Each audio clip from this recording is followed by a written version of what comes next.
As we've tried to take radical mentoring from my dining room, where I've been mentoring guys for the last 11 years, into your dining room, where you're leveraging what I've learned and the things that we've learned collectively as mentors, one of the issues that you will face is how do you get everybody on the same calendar? How in the world in this time and age do you get 8 mentorees or 6 mentorees and your calendar lined up so everybody shows up on for every meeting and shows up on time? Well, here's the key. You start with a wife-approved calendar. Everybody has to come to the first meeting with a wife-approved calendar. That means your vacations have to be nailed down, holidays have to be nailed down, mother-in-law birthdays, whatever you have coming on your calendar for the next whatever number of months. If you're going to do a 9-month season or a 12-month season, you got to know before that meeting what the schedule is going to be before you can set the calendar for your group. When everybody's together, then you start with the first meeting after the one that you're at, i.e. 30 days from now or so.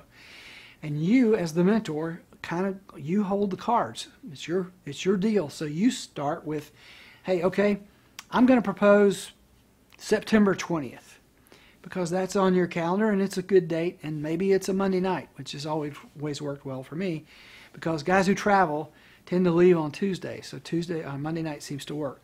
So I throw out that first date and I ask, okay, how many guys can't make that? And everybody either salutes it or not. If they can't, one guy says, I can't do that. So, okay, how about the 21st? And you change the date until everybody salutes that date. Then you go to the next month and you do the same thing. You throw out another date. And as you go through the process, each month further into the future gets easier because fewer things are on the current calendar. So that's how you set up the calendar. I'll caution you, the very first difficulty you're going to have is on your first retreat or Story Sunday. When you're at the first meeting and your next meeting is when everybody tells their faith story. We really want to see you get away for a weekend for that. And it's awfully hard to schedule a weekend 30 days from now when everybody can get out from a Friday to Sunday. So you try for that. If you can't do that, then you back up and just do an overnight. So you try to get 36 hours with everybody. And if you can't do that, then you back it down and say, okay, let's do a Sunday afternoon. Let's come home from church. Everybody gather at 12, 1 o'clock, and spend the rest of the day and into the night so everybody gets to tell their faith story. And you have your session where everybody gets on the same page, transparent, vulnerable with each other, right out of the box at the beginning of your mentoring season. Now, invariably things are going to come up, and people will go into this with full intention of being at every meeting. And so you're now in month 2, and Joe calls you or emails you and says, hey, I have got a company meeting I have to be at in New York on September 20th. It's the very night we said we were going to meet, and I can't be there. And you say, well, first of all, Joe, you've got to decide how important it is that you be at this meeting. If it's absolutely not a negotiable thing, he has to be there or he loses his job, which, by the way, is very rare. Then he has to take it on himself to try to reschedule the meeting. First, he's got to get a date from me that will work. And then he has to go and have a conversation with everybody else in the group to find another date that will work as an alternative that everybody can meet. If he gets unanimous agreement that the date can be changed, then the date's changed. If he can't get unanimous agreement, then the date stays as it was set originally, and he misses the meeting. That puts the guy who created the problem in charge of solving the problem. And you as the mentor, all you have to do is give him another date that's okay with you, and then he has to do all the coordination, collaboration with everybody else. Now, here's where it gets tricky. There will be times when guys will call you up and say, I'm just not going to be able to be at the meeting on Tuesday. And you start asking questions. And you have a right to ask questions. If I'm going to be there, give my time, why can't you? I signed the same covenant that you signed.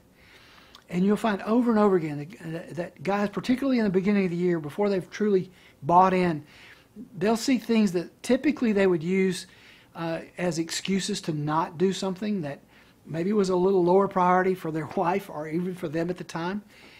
And you just got to stand tall. And you got to say, look, you signed this covenant.